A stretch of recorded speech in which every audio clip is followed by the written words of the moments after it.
नमस्कार. संघर्ष वृत्तवाहिनीमध्ये आपलं स्वागत.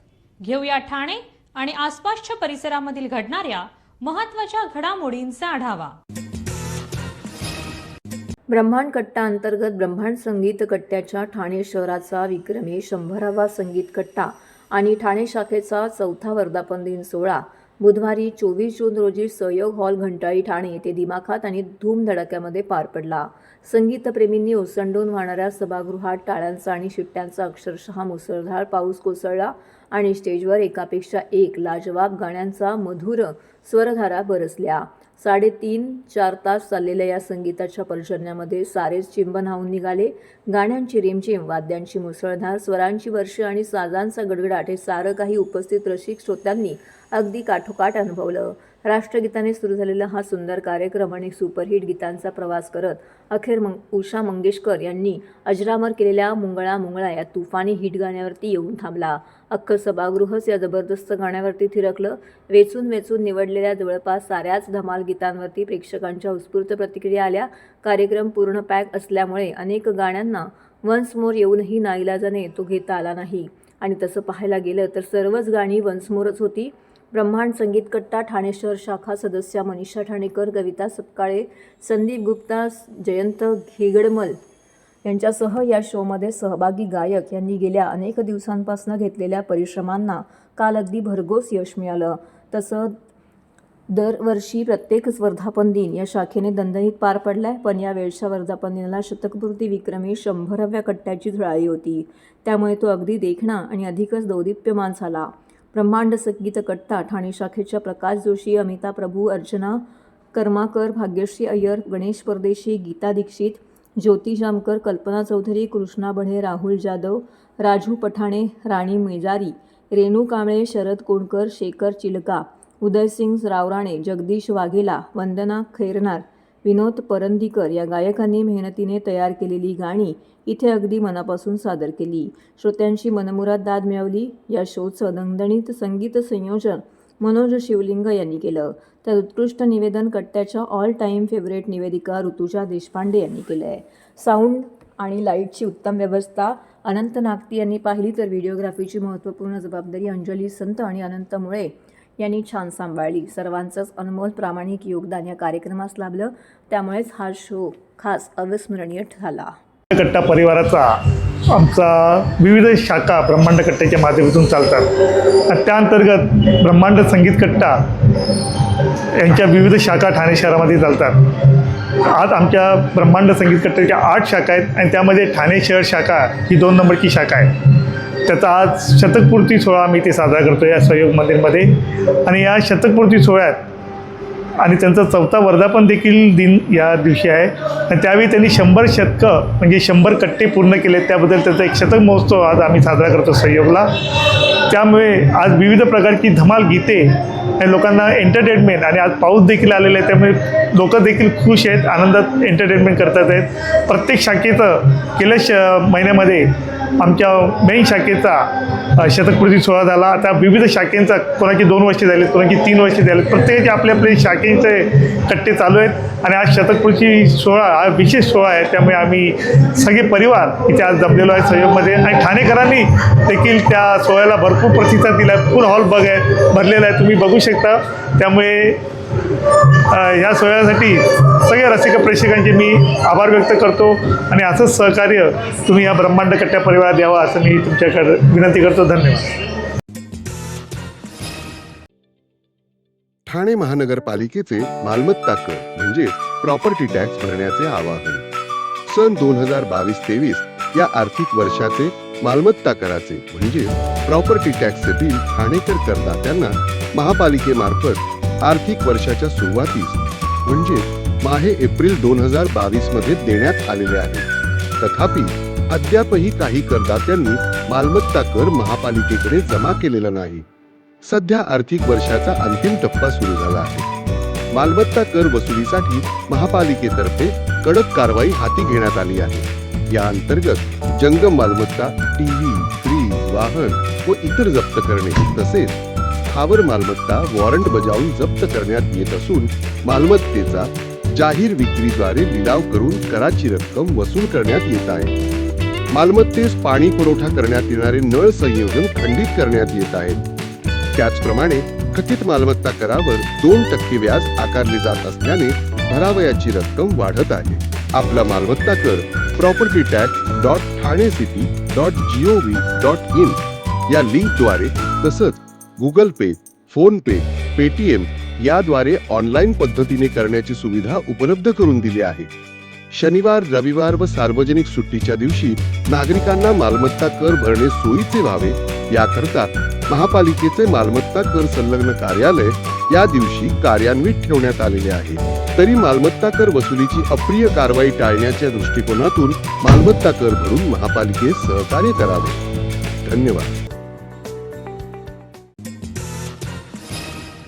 ठाणे महानगरपालिकेच्या वतीने कोपरी येथील लखीमचंद फतीमचंद रुग्णालयातील नवजात बालकांसाठी तयार करण्यात आलेल्या 18 बेड्सच्या अतिदक्षता विभागाचे उद्घाटन खासदार नरेश म्हस्के यांच्या हस्ते महापौर शर्मिला पिंपळकर यांच्या अध्यक्षतेखाली करण्यात आले आहे.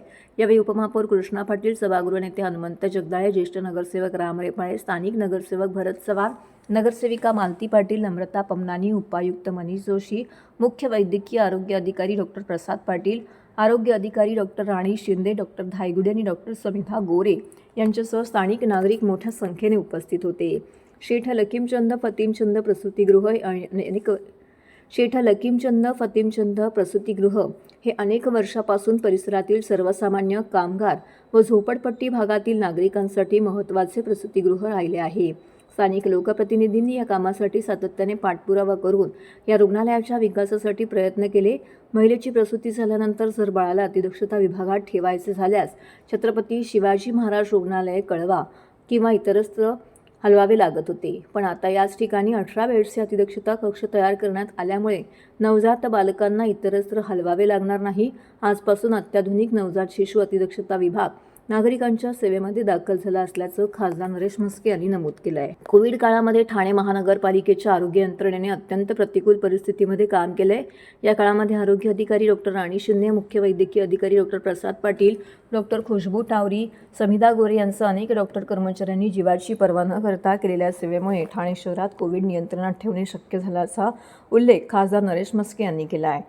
अत्याधुनिक 18 खाटांचा अतिदक्षता विभाग सुरू झाल्याने ठाणेकर नागरिकांना मोठा दिलासा मिळणार आहे.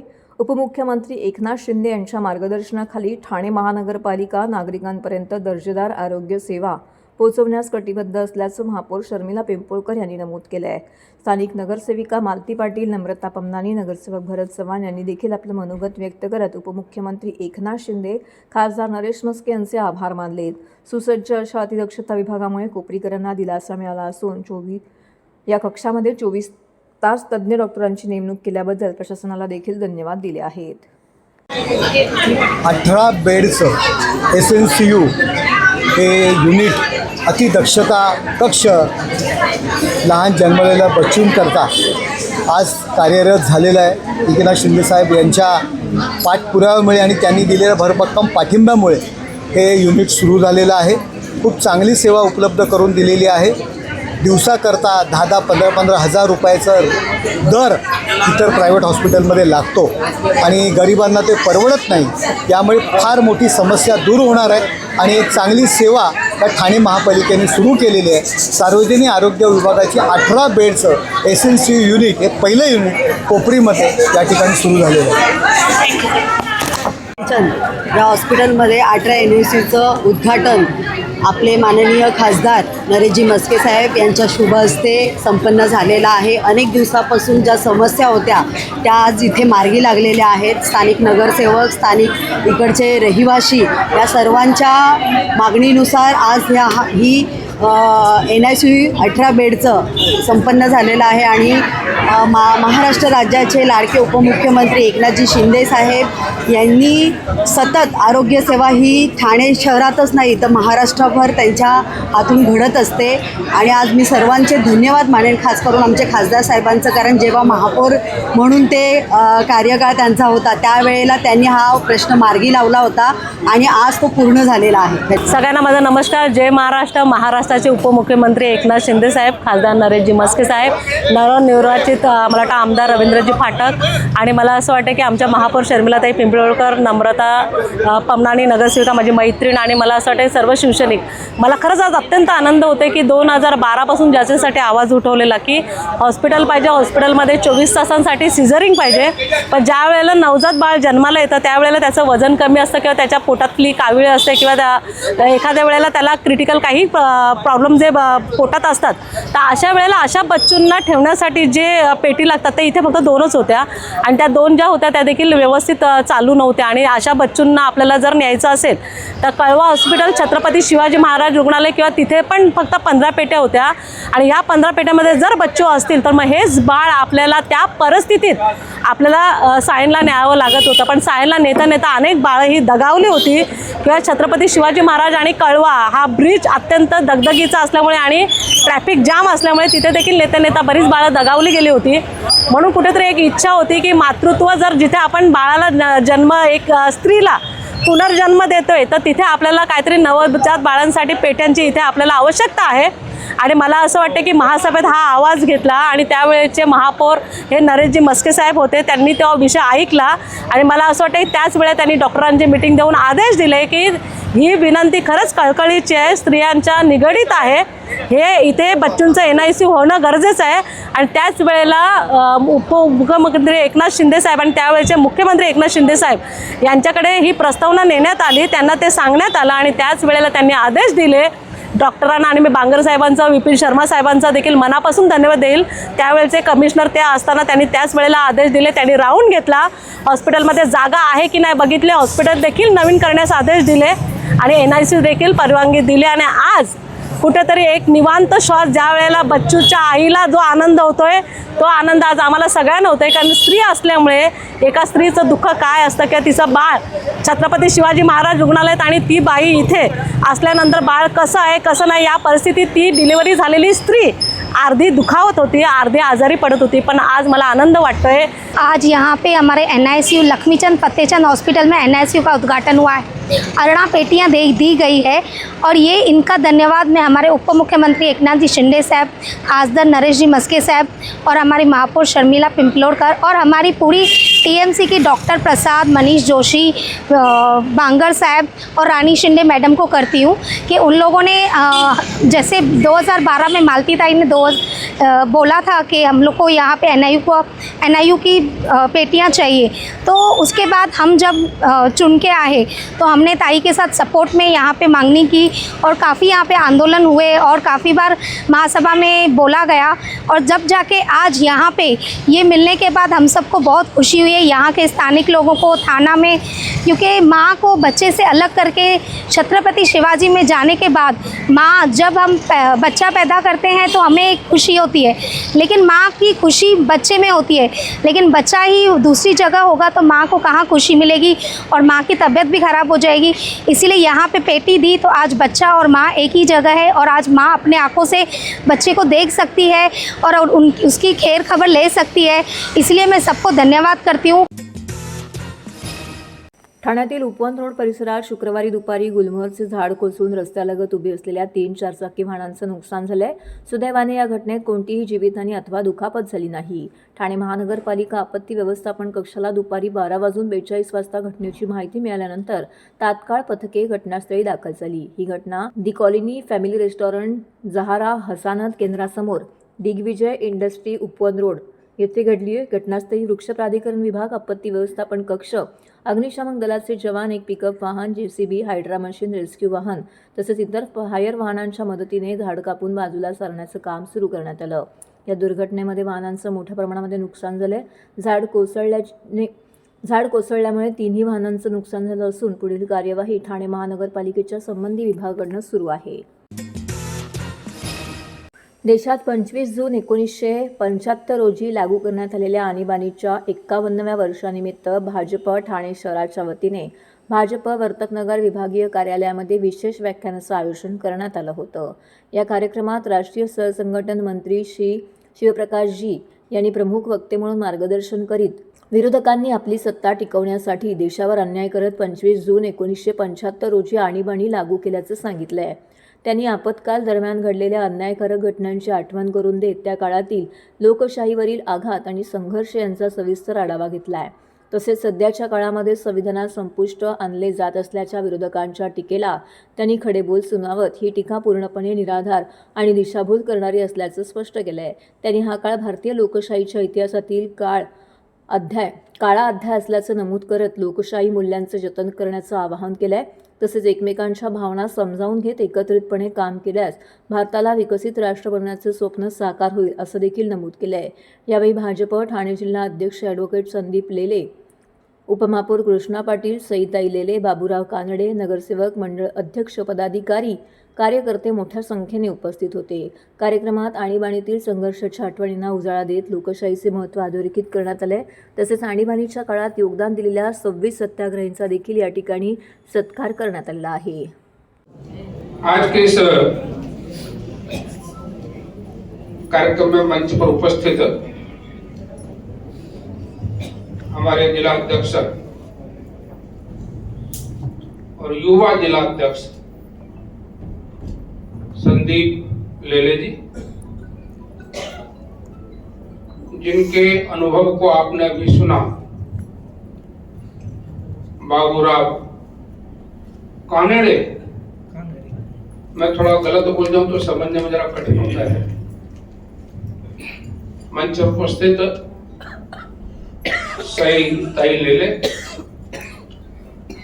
इस लोकतंत्र सेनानी के सभी के समन्वय के काम में लगे श्री जोशी जी और हमारे डिप्टी मेयर, सभागार में उपस्थित सभी नागरिक बंधुगण, पत्रकार बंधु, हमारे पार्टी के पदाधिकारीगण और जिनके सम्मान के लिए हम यहाँ पर उपस्थित हुए।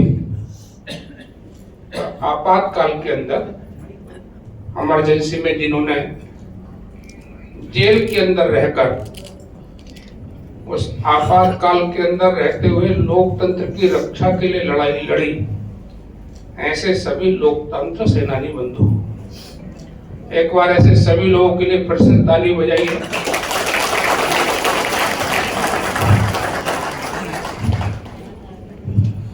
आज हमने एक पुस्तक, 2 पुस्तकें छोटी छोटी और एक फूल की लड़ी, यह फूल का एक क्या कहेंगे, डंडी कहेंगे, वो देकर अपने 20-21 लोगों को सम्मानित करने का काम किया। एक विषय मैं सबके बीच में थोड़ा स्पष्ट करना चाहता हूं। जेल में जाते समय ना तो इनके मन में अपेक्षा थी कि हमारा सम्मान होगा, और ना ही तब से आज तक जो सम्मान के कार्यक्रम होते हैं वो उनके व्यक्तिगत सम्मान का विषय नहीं है। देश के लोकतंत्र की रक्षा के लिए जो संकट आया और उन्होंने जो कष्ट को भोगा, मेरा मीडिया के बंधुओं से निवेदन है कि बाद में निकलते समय पर ठाणे महानगरपालिका आणि वन खाते यांच्या माध्यमातून डी डायभाय अँड कंपनीने 2800 कोटींचा TDR घोटाळा केला आहेच, मात्र 94 एकरचा सुमारे 4000 कोटींचा घोटाळा लपवण्याचा खरा डाव TDR मागे असल्याची माहिती राष्ट्रवादी काँग्रेस शरदचंद्र पवार पक्षाचे राष्ट्रीय सरचिटणीस डॉक्टर जितेंद्र आव्हाड यांनी पत्रकार परिषदेमध्ये दिली आहे. येथील 194 एकरपैकी 94 एकरवरती तरुणाईला बिघडवणारे सर्व धंदे सुरू असून त्यातून भाडे घेऊन कोठारी डी डायभाय गब्बर होत आहे. हे भूखंड विकून त्यातून मालामाल होण्याचा हा प्रयत्न असल्याचा आरोपही डॉक्टर जितेंद्र आव्हाड आणि राष्ट्रवादी काँग्रेस शरदचंद्र पवार पक्षाचे जिल्हाध्यक्ष मनोज प्रधान यांनी केला आहे. दरम्यान या कोठारी कंपाऊंडमध्ये आम्ही घुसून सर्व सरळ करू, बघतो मग कोणते गुंड अंगावर येतात, असा इशाराही डॉक्टर जितेंद्र आव्हाड यांनी दिला आहे. येऊरच्या पायथ्याशी संजय गांधी राष्ट्रीय उद्यानाला लागून चितळसर मानपाड्यातील 194 एकर वनजमीन ठाणे पालिकेच्या विकास आराखड्यांमध्ये बायोडायव्हर्सिटी म्हणजे जैविक पार्क म्हणून आरक्षित आहे. हा परिसर संजय गांधी राष्ट्रीय उद्यानाच्या अतिसंवेदनशील क्षेत्रामध्ये समाविष्ट करण्यात आलेला आहे. तरीही आज 2800 कोटींचा TDR देण्याची प्रक्रिया ठाणे महानगरपालिकेने सुरू केली आहे. मात्र 94 एकरचा घोटाळा लपवण्याचा प्रयत्न केला जात असल्याचा पर्दाफाश डॉक्टर जितेंद्र आव्हाड आणि मनोज प्रधान यांनी पत्रकारांशी बोलताना केला आहे. काही नियम आणि काही हे असलं तरी अस्तित्वात असलेली महानगरपालिका ह्याला अनन्यसाधारण महत्व आहे. लोकसभा, विधानसभा आणि महानगरपालिका म्हणजे 3 टायर सिस्टीमची आपल्याकडे प्रणाली आहे. महानगरपालिका अस्तित्वात असताना, तिथे महापौर बसलेला असताना, नगरसेवक उपस्थित असताना त्यांना अंधारात ठेवून तुम्ही दोन्ही गोष्टी करून घेतल्या. तुम्ही एक तर याचिका केली, काय जे काय करायचं केलं. महासभा अस्तित्वात असताना महासभेला माहिती द्यायलाच पाहिजे. कायदा न्याय वगैरे नसतो, काही अलिखित नियम असतात. आणि तुम्ही दिली नाही म्हणून महासभेत मागितली तर त्यालाही कारण दाखवलं की न्यायप्रविष्ट आहे म्हणून बोलतायत. कुठली न्यायप्रविष्ट आणि कुठली बाब तुम्हाला निकालच लागलाय तर त्या निकालावर चर्चा करायची नाही.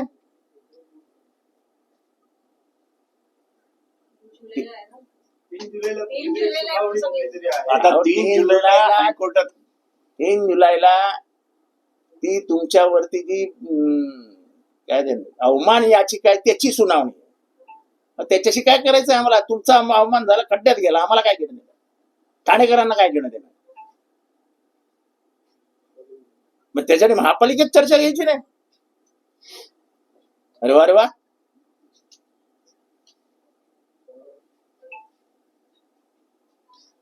हे प्रकरण दायाबाई पर्यंत पोहोचू नये आणि कोठारी कंपाऊंड ओपन होऊ नये आणि ह्या सगळ्या जमिनी ज्या व्यवस्थित वाटल्या जाणार आहेत, ज्याच्यात काही नगरसेवकांचा हात आहे, त्याच्यासाठी ते व्यवस्थित मॅनेज केले गेले. मी यादी देऊन सांगतो कुठला बिल्डर कुठली जमीन घेणार आहे. तर हे होतं संघर्ष वृत्तवाहिनीचं आजचं बातमीपत्र. उद्या पुन्हा भेटू याच वेळी याच ठिकाणी ताज्या घडामोडींसह. तोपर्यंत नमस्कार.